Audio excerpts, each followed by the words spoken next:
There's no getting around it. The only way you can design a life you don't want to retire from is to have some slack in your life. You need financial slack and you need time slack. Unless you have these two things, you just can't make any progress. Happy New Year, everybody. It's great to be back.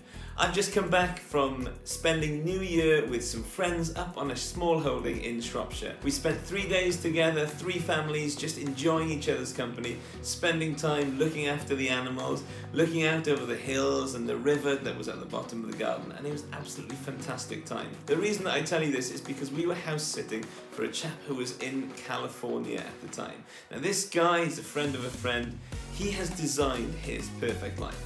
Every August, he takes the entire month off. He goes down to the south of France and he spends time writing some kind of play or some kind of adaptation to a novel that he's going to make into a theatre production. Then what he does is he directs the show and puts it on for public performance a couple of times a year, and then the rest of the time he is just living on his small holding, living out in the countryside, enjoying life, having friends over for parties, and just generally having a great time.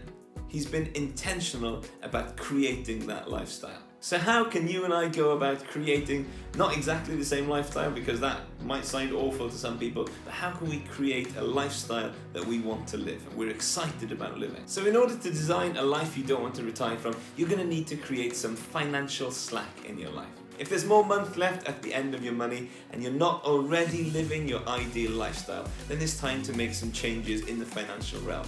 You're going to need to look at cutting some costs, cutting expenses, cutting back on things.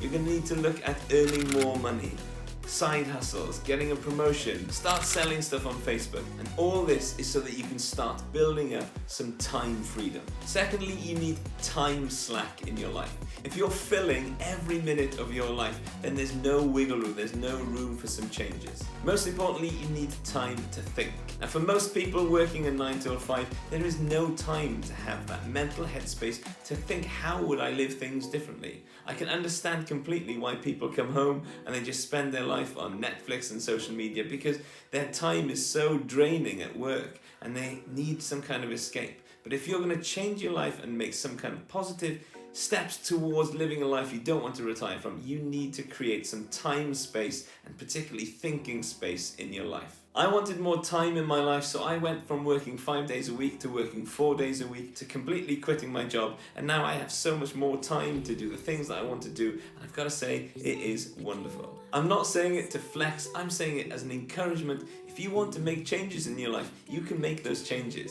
For a long time, I've plugged myself into some sort of noise at any available opportunity. I've watched a lot of YouTube, I've listened to a lot of podcasts, I've read a lot of books. My wife gets annoyed at me because I'll put a podcast on for 30 seconds whilst just going to the fridge to get something.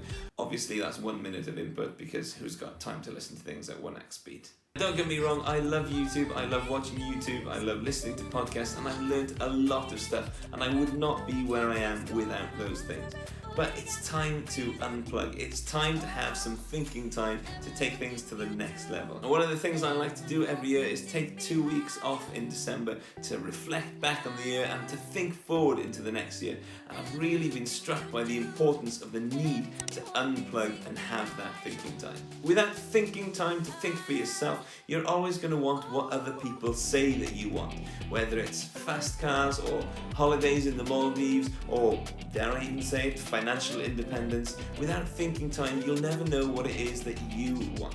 What should you think about when designing your life? Let's start with a few things that you shouldn't stress about. Don't stress about finding your passion. If you're anything like me, then you're going to have lots of passions. And for somebody to say to you, just find one and stick with it and just do that and you'll be happy, is tantamount to cruelty. I just could never do just one thing. Most people don't know what they want to do when they're 5 years old and have their career path mapped out.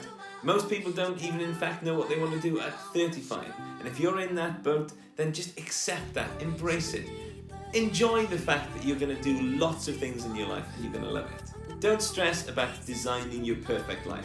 There is no such thing as a perfect life. Whatever you think you want, when you get it, you'll decide that there's something else that you want. That's the nature of life. And so coming to that acceptance of enjoying and being content with things the way that they are, whilst simultaneously striving to make things better and improving, is a superpower.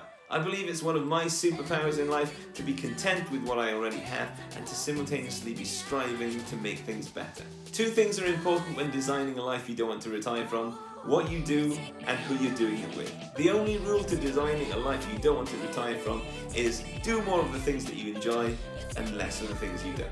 Simple. Be intentional with the relationships that you have with your significant other, your friends and your family. Plan in and design time with them and things to do, and make memories with the people that are important to you.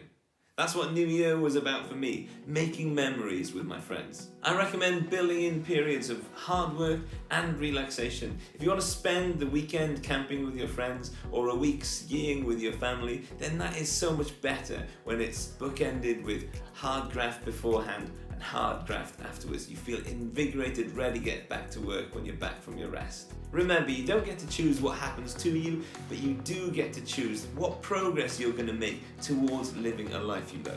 Who's joining me? What action are you taking to create financial slack and time slack in your life? What are you going to do more of, and what are you going to do less of this year? Let me know in the comments. Don't forget to subscribe if you want to see more videos about creating a life you don't want to retire from. Peace out.